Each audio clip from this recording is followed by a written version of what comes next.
The North Sea doesn't negotiate. It doesn't care about rank, supplies or morale.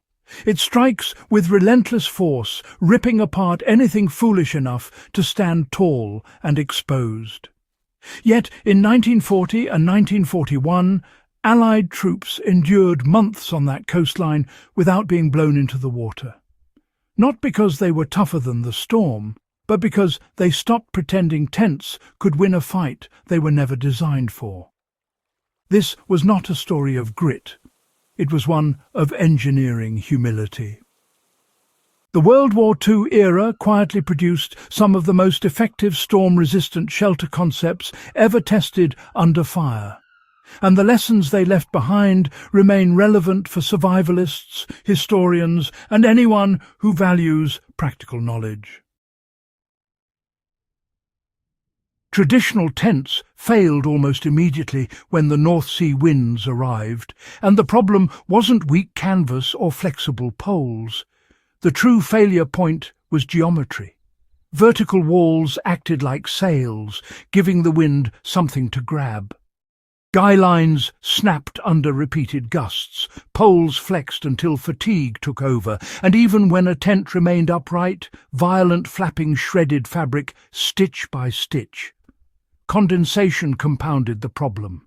The warm breath of men met freezing canvas, instantly soaking bedding and boots, leaving soldiers colder in the morning than when they went to sleep. Engineers realized that exposure itself, not material, was the enemy. As long as a shelter stood proud of the ground, the wind would win. The solution was simple in principle, but revolutionary in practice. Shelters were moved below the surface. Semi-permanent dug-in structures replaced tents wherever storms dominated.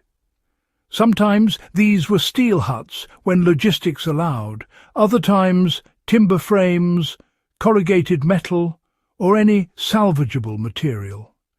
The key was not the material itself, but how the structure interacted with its environment. Lower the profile, add mass, and remove wind exposure. By sinking the shelter halfway into the ground and banking earth, sandbags or turf against the exterior, the structures became part of the landscape instead of objects standing in its path. Only the entrance remained exposed, and even that was carefully controlled. The effect on wind load was dramatic. Close to the ground, wind speed naturally decreases, and banking soil eliminated sharp pressure points that could be exploited by gusts. The shelter stopped fighting the storm and allowed it to pass overhead. Curved shapes emerged as a critical feature. You see, arched huts forced wind to flow over and around instead of striking flat surfaces, equalizing pressure faster and distributing stress rather than concentrating it in one weak point.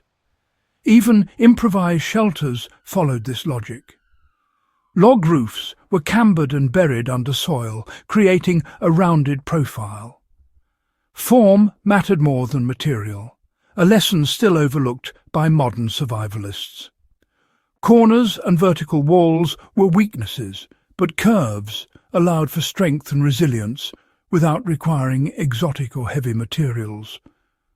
Orientation and entrance design were treated like tactical decisions. Shelters were never randomly placed. Entrances avoided prevailing winds, particularly the harsh northwest storms of the North Sea, and often included a short-angled corridor dug into the earth. This simple adjustment acted as a windbreak, allowing gusts to dissipate before reaching the interior, while keeping heat inside and stopping rain and snow at the bend.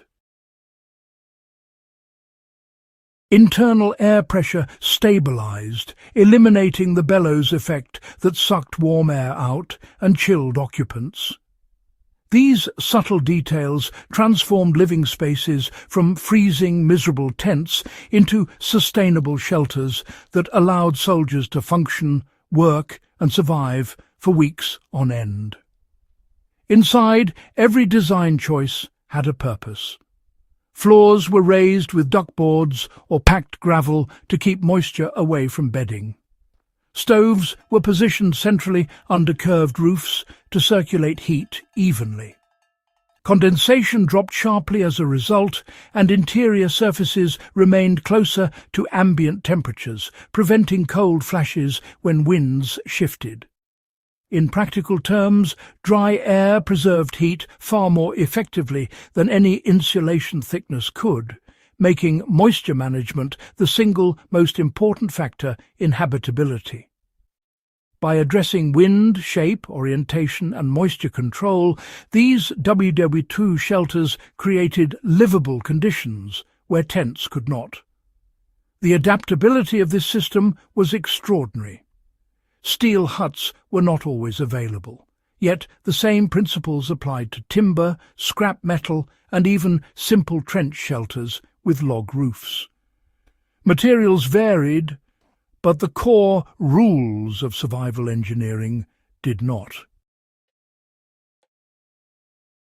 Lower the structure, add mass-manage airflow and control water.